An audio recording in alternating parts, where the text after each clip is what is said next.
କୋଡ଼ିଏ ଲକ୍ଷ ଟଙ୍କା ଲାଞ୍ଚ ମାମଲା ଇଡି ଅଧିକାରୀ ରଘୁବଂଶୀଙ୍କୁ ହାଇକୋର୍ଟରୁ ଜାମିନ ଜାଲରେ ଧରା ପଡ଼ିଥିଲେ।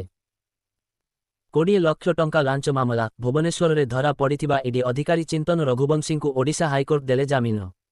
ଏହି ମାମଲା ପଛରେ କ'ଣ ରହସ୍ୟ ରହିଛି ଜାଣନ୍ତୁ ଏହି ଭିଡିଓରେ। ଭୁବନେଶ୍ୱର ମେ ମାସରେ ଲାଞ୍ଚ ଅଭିଯୋଗ ଉପରେ ଧରା ପଡ଼ିଥିବା ଫୋର୍ସମେଣ୍ଟ ଡିରେକ୍ଟୋରେଟ୍ ଉପନିର୍ଦ୍ଦେଶକ ଚିନ୍ତନ ରଘୁବଂଶୀଙ୍କୁ ଓଡ଼ିଶା ହାଇକୋର୍ଟ ଜାମିନ ଦେଇଛି।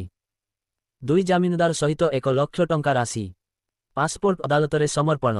ଦେଶ ଛାଡ଼ିବା ଉପରେ ନିଷେଧ। ତଦନ୍ତରେ ସହଯୋଗ ଅନିବାର୍ଯ୍ୟ। ପୂର୍ବରୁ ତାଙ୍କ ପତ୍ନୀ ଗର୍ଭବତୀ ଥିବା 2 ଦିନ ପରେ ଶିଶୁ ଜନ୍ମ ଦେଇଥିଲେ। ମାନବିକତା ଆଧାରରେ ତାଙ୍କୁ 10 ଦିନର ମଧ୍ୟବର୍ତ୍ତୀ ଜାମିନ ମିଳିଥିଲା।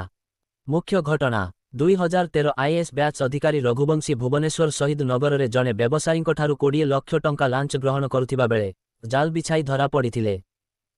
ଅନୁଯାୟୀ ରଘୁବଂଶୀ ବ୍ୟବସାୟୀଙ୍କୁ ଧମକ ଦେଇ 2 କୋଟି ଟଙ୍କା ମାଗିଥିଲେ। ସହ ଅଭିଯୁକ୍ତ ଭକ୍ତିବିନୋଦ ବେହେରାଙ୍କୁ ମଧ୍ୟ ସମାନ ସର୍ତ୍ତରେ ଜାମିନ ମିଳିଛି।